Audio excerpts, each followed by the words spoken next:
Now, the Obamagate bombshell is that the intelligence community never made any conclusion that the Russian interference was done to help Donald Trump, let alone that Donald Trump was colluding with Russia in order to achieve that result. Now, Trump gets elected. Obama calls in the heads of the intelligence community and says, "Give me a new assessment."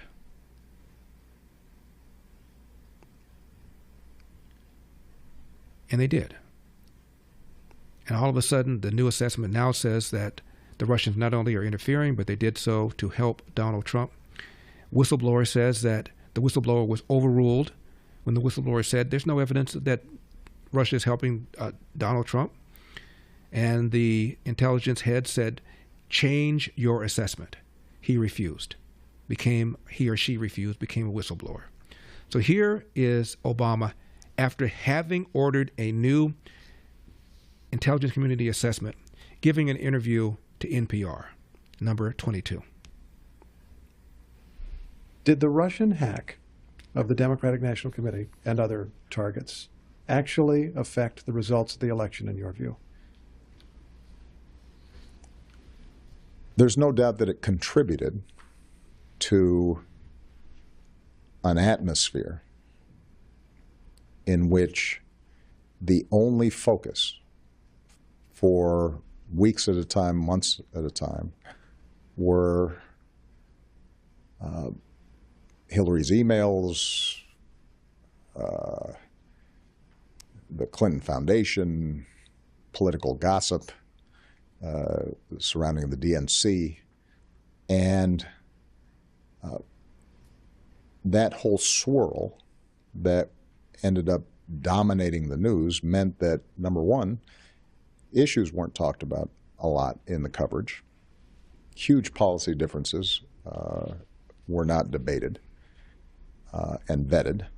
Elections can always turn out differently. You never know which factors are going to make a difference. But I have no doubt that it had some impact. Everyone now acting surprised by the CIA assessment that this was done purposely to improve Trump's chances. And my only point was that shouldn't be treated as a blockbuster because that was the worst kept secret in this town. Everybody understood that. It was reported on. It's a pretty clear inference that people would draw and did draw that this was helping the Trump campaign and it was hurting the Hillary campaign. The president-elect has been very honest about his admiration for Putin and that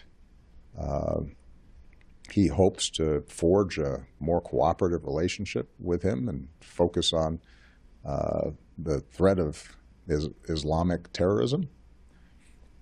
Then my only point was we shouldn't now suddenly act as if this is a huge revelation. Every intelligence agency in the federal government arrived at a consensus that the Russians had hacked the DNC, and the information that was now being released was as a consequence of a decision by Russian intelligence and Russian officials at the highest levels.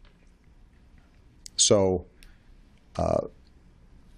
what the CIA is now assessing, which was it was done purposefully to tilt the election in the direction of a particular candidate, shouldn't be a surprise to anybody, and in fact isn't a surprise to anybody.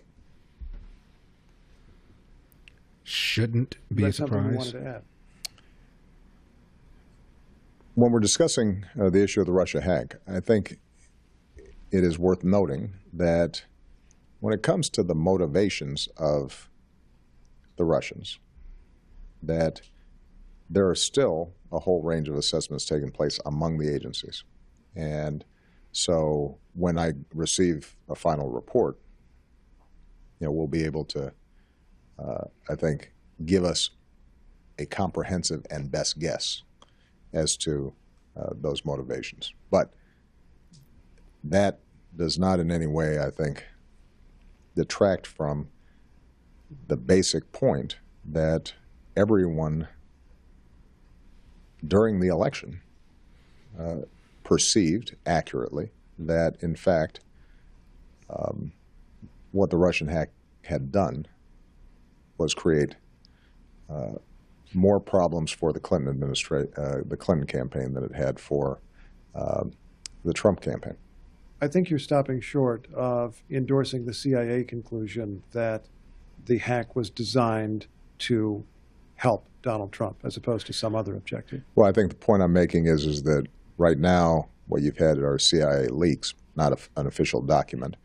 And I think it's important for the process of various agencies comparing notes and thinking about these assessments, because it's not as if in any of these circumstances, you just have a signed letter regarding Russian intentions that's floating around. These are all assessments made based on a wide range of evidence, and different agencies are still looking at all that stuff, gathering it together, and hopefully putting it into a single package. That's precisely why I've asked that report to be issued before the 20th, so that those aspects of it, at least that are not classified, can be presented in some form to the public. Those aspects of it that are classified can be presented, as we've consistently done, on a bipartisan basis to the members of Congress and the relevant committees. Based on what we've learned from the documents released by Tulsi Gabbard, the man is lying. There was no consensus within the intelligence community that the Russians were, quote, tilting, as he put it, the election in favor of one candidate, that candidate being Donald Trump. In fact, the intelligence community had discounted the credibility of the Steele dossier. Suddenly, Obama orders a new assessment, and the Steele dossier is now given credibility it didn't have before. The man is lying. There now has been a grand jury, so we're going to get to the bottom of this. For full shows, live and on demand, it's Salem News Channel.